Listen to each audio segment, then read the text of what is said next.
kontaktorni montaj qilish. Mana modulli kontaktorimiz. Ya'ni buni sxemasini chizib o'tamiz. Modulli kontaktorning sxemasi, ya'ni ulanish sxemasini chizib o'tamiz.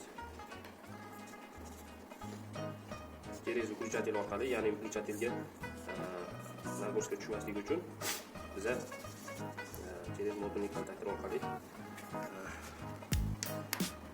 gazishlarni ulashimiz mumkin bo'ladi. Nollanadigan bo'lsa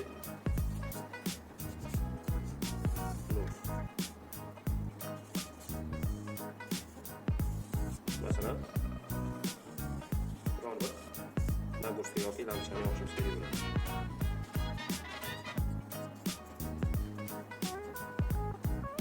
Bu joyda ya'ni ko'rasizlar, fazamiz keladi, ya'ni liniyamiz kelib, включатель keladi. Agarda bir nechta quvvat katta lampochka ulaydigan bo'lsa, включателimizni o'sha nimasi kontaktda qisqa tutashib qolishi ehtimoli bor, ya'ni qisqa tutashib qoladi. O'shani oldini olish maqsadida biz kerak modulli kontaktor orqali, ya'ni sxema bilan ulab ko'rsatib beramiz. Bir katushkasi mana A2 mana shu sxema bo'yicha men hozir sizlarga ulab ko'rsatib beraman. Bir kontakt mana A2.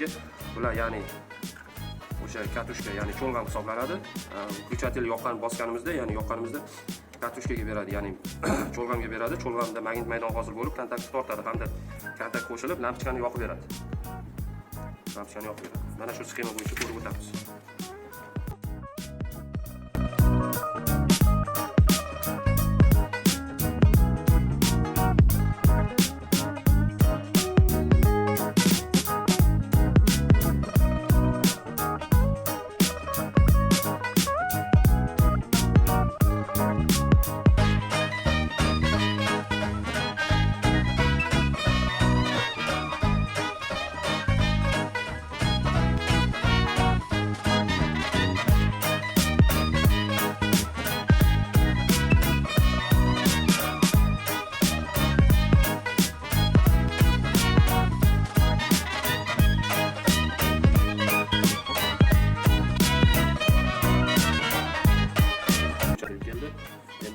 Ya'ni kontaktimizga berishimiz kerak bo'ladi.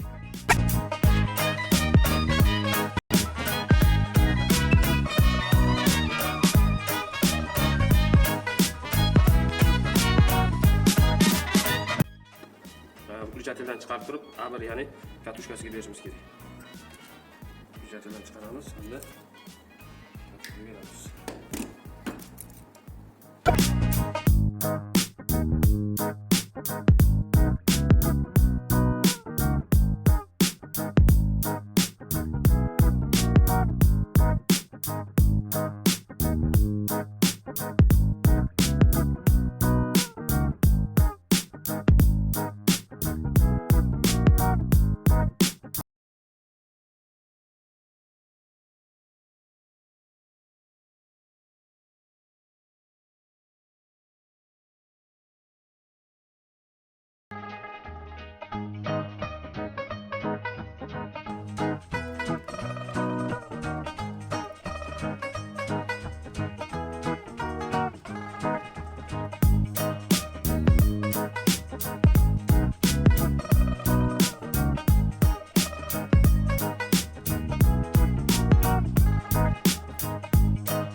Mana endi ko'rib o'tamiz.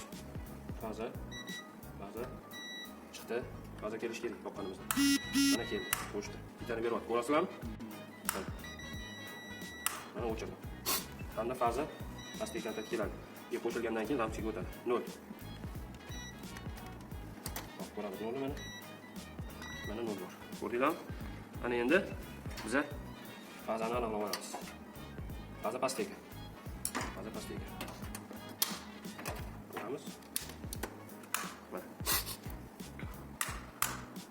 Nagruskadan asraydi, ya'ni включатель kuyishini oldini olish maqsadida, ya'ni modulli kontaktor yoki modulli включательdan foydalanishimiz kerak bo'ladi.